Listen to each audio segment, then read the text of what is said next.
UPSC questions को किस तरह से फ्रेम कर रहा है, यानी अपने डिफिकल्टी लेवल को कैसे मेंटेन कर रहा है और लैंग्वेज किस तरीके से वो यूज कर रहा है, ये आपको पता चलेगा। जब इन अनसॉल्व पेपर को आप सॉल्व करोगे तो आपको एक और चीज़ पता चलेगा कि इसमें स्टैटिक्स पोर्शन का वेटेज कितना है, डायनेमिक का कितना है।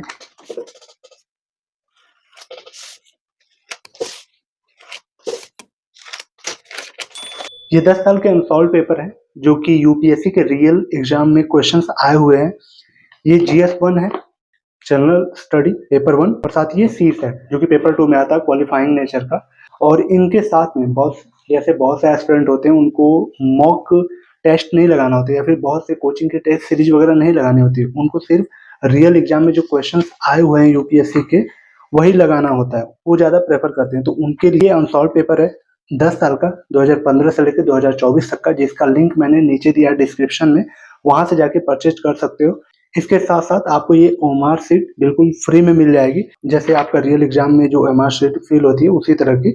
तो यहाँ पे नाम अपना और साथ ही कितने क्वेश्चन किया आपने यहाँ पे फिल कर सकते हो, अटेम्प्ट कितना क्वेश्चन किया, रॉन्ग कितना हुआ, टोटल मार्क कितना है, नेगेटिव वगैरह, टाइम कितना लगा आपको और क्या रिजल्ट आपका रहा है, यानी अपने आप को यहाँ पे इवेल्युएट कर सकते हो इसमें। तो आपको दिखाता हूँ कि अनसॉल्व पेपर कैसा है और कैसे क्वेश्चंस आते हैं यूपीएससी के एग्जाम में। तो पहले जीएस के पेपर से स्टार्ट करते हैं। तो ये 2015 का है, ये 2016, 17, 18 का, 2015 से लेकर 2024 तक का ये सी सेट का पेपर है। आप देख लो, जैसे 2015, 16 का। बहुत से एस्पिरेंट होते हैं कि उनको बुक प्रेफर नहीं करते हैं, वो सोचते हैं कि पहले हम अपने से अटेम्प्ट करें, उसके बाद उस क्वेश्चन को मैं स्टैंडर्ड आंसर से मैच करें और अपने आप को इवेल्युएट करें कि हमारा कितना क्वेश्चन सही हो रहा है। तो उसके लिए अनसॉल्व पेपर आपको काफ़ी हेल्प करेगा। सबसे पहले आपको एग्जाम हॉल में जब जाते हो, जब ये पेपर मिलता है, तो आपको सबसे पहले इंस्ट्रक्शंस मिलता है कि आपको कैसे यूज करना है इसे, और साथ ही कौन कौन से लैंग्वेज में ये पेपर आपको मिला है, नेगेटिव मार्किंग कैसे है, कैसे होगी, मतलब इन सब बारे में इंस्ट्रक्शंस आप अच्छे से पढ़ना होता है। कितने नंबर क्वेश्चंस हैं वो सारी चीज़ यहाँ पे दिया होता है। उसके बाद जब आप ओपन करते हैं तो ये क्वेश्चन स्टार्ट होता है। ये बायलैंग्वेज फॉर्मेट में होता है, इंग्लिश में और इस साइड हिंदी में होता है।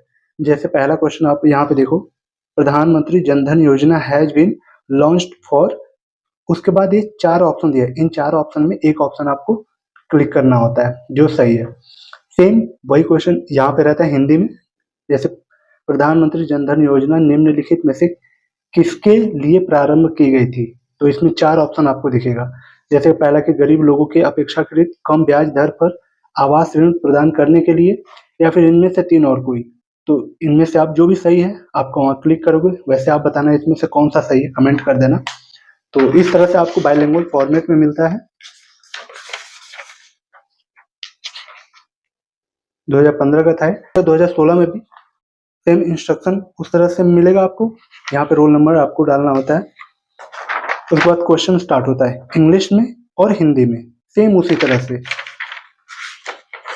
सबसे फायदा इसका ये रहता है कि जब आप इन क्वेश्चंस को पढ़ते हो तो आपको ना एक एग्जाम का पैटर्न पता चलता है कि यूपीएससी वास्तव में अपने मतलब किस उसका एग्जाम का जो पैटर्न है किस तरह का, उसके टेम्परामेंट्स कैसे हैं। ये आपका जीएस का रहा। इन अनसॉल्व पेपर को सॉल्व करने का एक तरीका आपको अगर मैं बताऊं तो वो ये है कि आप अपने यूपीएससी के सिलेबस को साथ में रखें, और जब क्वेश्चन आप कर रहे हो, जिस भी क्वेश्चन को आप कर रहे हो, तो सिलेबस के साथ उसको कनेक्ट करते हुए चले।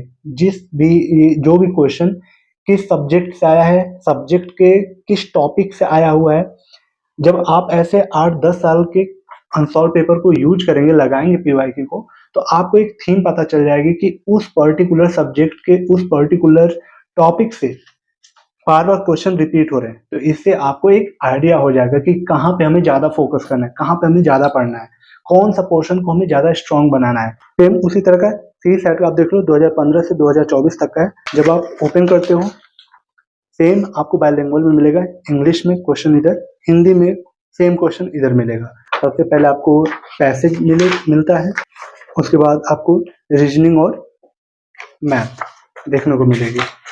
सबसे पहले तो आपको बता दूं पीवाईक्यू ना प्रीवियस ईयर का एक सिर्फ कलेक्शन नहीं होता है कि आप सिर्फ क्वेश्चन का कलेक्शन दे दिया है, नहीं। पीवाईक्यू प्रीवियस ईयर कलेक्शन के अलावा एक कंप्लीट रोड मैप होता है आपके लिए कि यूपीएससी किस एरिया से, किस थीम से आपको क्वेश्चन पूछ रहा है, ताकि अगर आप वहां पे वीक हो तो आपको एक मौका मिल जाए कि वहां पे आप अपने वीक एरिया को स्ट्रॉन्ग कर पाओ। कुछ क्वेश्चन दिखाऊं तो कुछ इस तरह से क्वेश्चन आते हैं सी सेट में।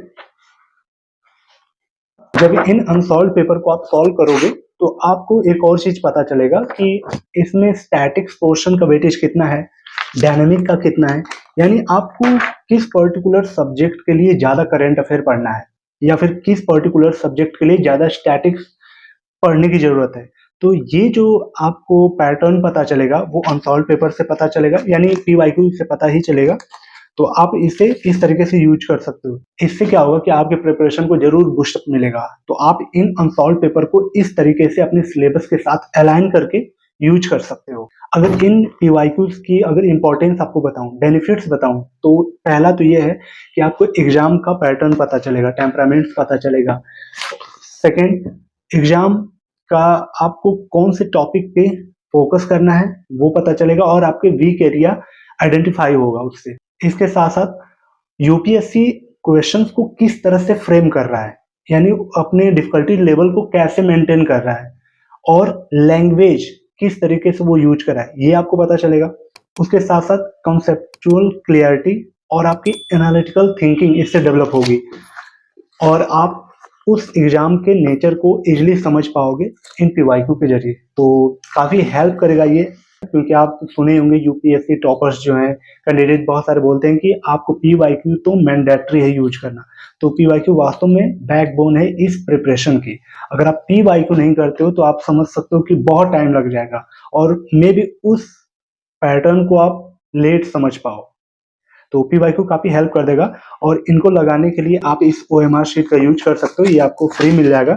इनको परचेज करने का तरीका मैं आपको बताऊं, डिस्क्रिप्शन में लिंक है या फिर कमेंट जो पिन किया मैंने वहां पे क्लिक करोगे जब आप, तो इस तरह का कुछ इंटरफेस आपको मिलेगा। उस इंटरफेस में आप पहले ईमेल आईडी अपना डाल के नाम एड्रेस डालते हुए आप जब पिन कोड डालेंगे तो वहां पे दो ऑप्शन आएगा, एक सीओडी का और एक प्री पैड का। मैं आपको रिकमेंड करूंगा कि आप प्री पैड करें, सीओडी में आपका थोड़ा चार्ज ज्यादा लग जाएगा। तो ट्रस्ट का कोई दिक्कत नहीं है, आप यूज कर सकते हैं साइट को। और भी बहुत से इसमें ऑप्शन है, अगर 2025-26 के लिए नोट्स अगर आपको चाहिए तो यहाँ पे नोट्स के सेक्शन भी है, इसमें टेस्ट सीरीज वगैरह भी है बहुत सारे। जैसे आप अमेजोन फ्लिपकार्ट पे ऐड टू कार्ट करते हैं, जो जो भी आपको इसमें स्टडी मटेरियल चाहिए आप ऐड टू कार्ट करके फाइनल वहां से जाके परचेज कर सकते हो टोटल को। तो ये भी ऑप्शन आपके पास है, तो जो भी आपको जरूरत होगा आप ले सकते हो वहां पे। चलिए, कैसी लगी वीडियो कमेंट करके बताना और साथ ही कौन सा सब्जेक्ट आपका स्ट्रांग है और कौन सा वीक है ये भी कमेंट करना। चलिए मिलते हैं किसी और ऐसी यूजफुल वीडियो में, तब तक के लिए thank you so much and bye bye.